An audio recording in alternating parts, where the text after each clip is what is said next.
Assalamualaikum warahmatullahi wabarakatuh. Saya nama Siti Fatia, beserta dengan dua teman saya yang bernama Widi Milana Sutapa dan Nusyan Bari akan membahas mengenai makalah kami yang berjudul Hukum Pariwisata di Indonesia. Untuk yang pertama-tama, saya akan menjelaskan mengenai kebijakan pemerintah dalam memajukan sektor pariwisata.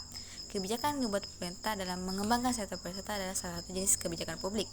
Kebijakan sendiri adalah suatu serangkaian kegiatan atau tindakan yang diusulkan untuk dapat mencapai tujuan yang dimaksud. Menurut pendapat Day, seperti yang dikutip oleh Abidin dalam bukunya yang berjudul Kebijakan Publik, menyebutkan bahwa kebijakan adalah suatu pilihan dari pemerintah untuk melakukan atau tidak melakukan sesuatu. Yang kedua, saya akan menjelaskan mengenai istilah dalam hukum kepariwisataan. Istilah dalam hukum kepariwisataan salah satunya adalah wisatawan.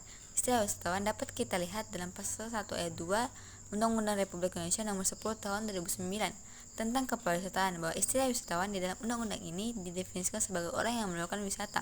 Lihat dari definisi tersebut berarti menunjukkan bahwa subjek atau seseorang yang melakukan suatu perjalanan atau kegiatan yang berkaitan dengan wisata. Selanjutnya itu saya akan menjelaskan mengenai dasar pemikiran hukum kepariwisataan. Ada dua, yaitu yang pertama asas-asas dalam hukum kepariwisataan, termasuk yaitu asas manfaat, asas kekeluargaan, asas keseimbangan, asas kemandirian, asas kelestarian, asas partisipatif, asas berkelanjutan, asas demokrasi, asas kesetaraan, dan asas kesatuan. Untuk yang kedua yaitu adalah prinsip-prinsip dalam penyelenggaraan hukum kepariwisataan. Yang pertama yaitu menjunjung tinggi norma agama dan nilai budaya sebagai pengejawantahan dari konsep hidup dalam keseimbangan, hubungan antara manusia dan Tuhan Yang Maha Esa, hubungan antara manusia dan sesama manusia, dan hubungan antara manusia dan lingkungan. Yang kedua itu menjunjung tinggi hak asasi manusia, keragaman budaya, dan kearifan lokal. Ketiga yaitu memberi manfaat untuk kesejahteraan rakyat, keadilan, kesetaraan, dan proporsionalitas. Dan selanjutnya itu memelihara kelestarian alam dan lingkungan hidup. Dan selanjutnya memperdayakan masyarakat dan masyarakat sampai 4. Selanjutnya itu menjamin perpaduan antara sektor daerah dan sektor pusat dan daerah, merupakan suatu kesatuan sistematik dalam ekonomi daerah, serta keterpaduan antar pemangku kepentingan, yaitu mematuhi kode etik kepariwisataan dunia dan kesepakatan internasional dalam bidang pariwisata. Dan yang terakhir yaitu memperkukuh keutuhan negara kesatuan Republik Indonesia. Untuk materi selanjutnya akan saya berikan kepada teman saya yang akan menjelaskan materinya. Selanjutnya yakni Trihita Karana dalam hukum kepariwisataan. Trihita adalah sebuah pemikiran terdalam dari leluhur orang Bali atau filosofis yang berasal dari leluhur orang Bali di dalam hukum kepariwisataan, yaitu menurut pasal 5 huruf A Undang-Undang Republik Indonesia Nomor 10 Tahun 2009 tentang kepariwisataan,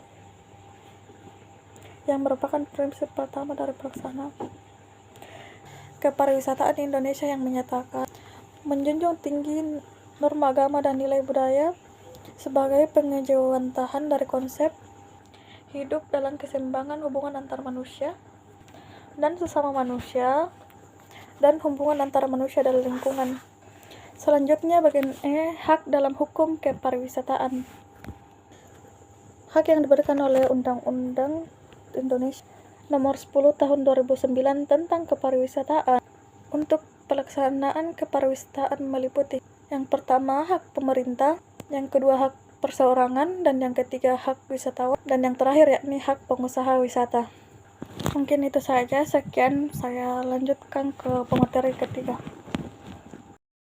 Saya akan melanjutkan materi dari Nur Cindy. Kewajiban di dalam hukum kepariwisataan.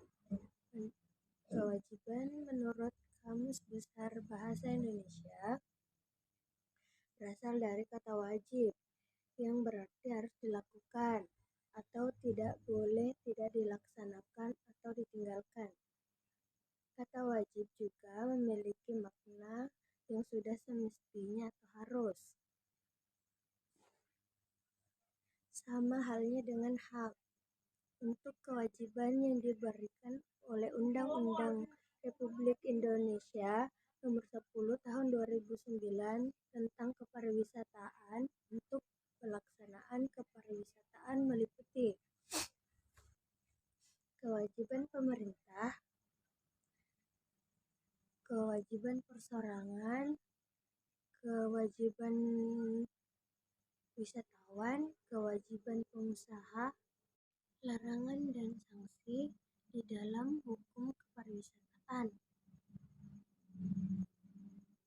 Di dalam pelaksanaan terdapat larangan yang diberlakukan oleh negara melalui Undang-Undang Republik Indonesia Nomor 10 Tahun 2009 tentang Kepariwisataan, yaitu bahwa setiap orang dilarang untuk melakukan perbuatan yang dapat merusak baik itu sebagian maupun itu keseluruhan dari fisik daya tarik wisata. Sekian dari saya. Assalamualaikum warahmatullahi wabarakatuh.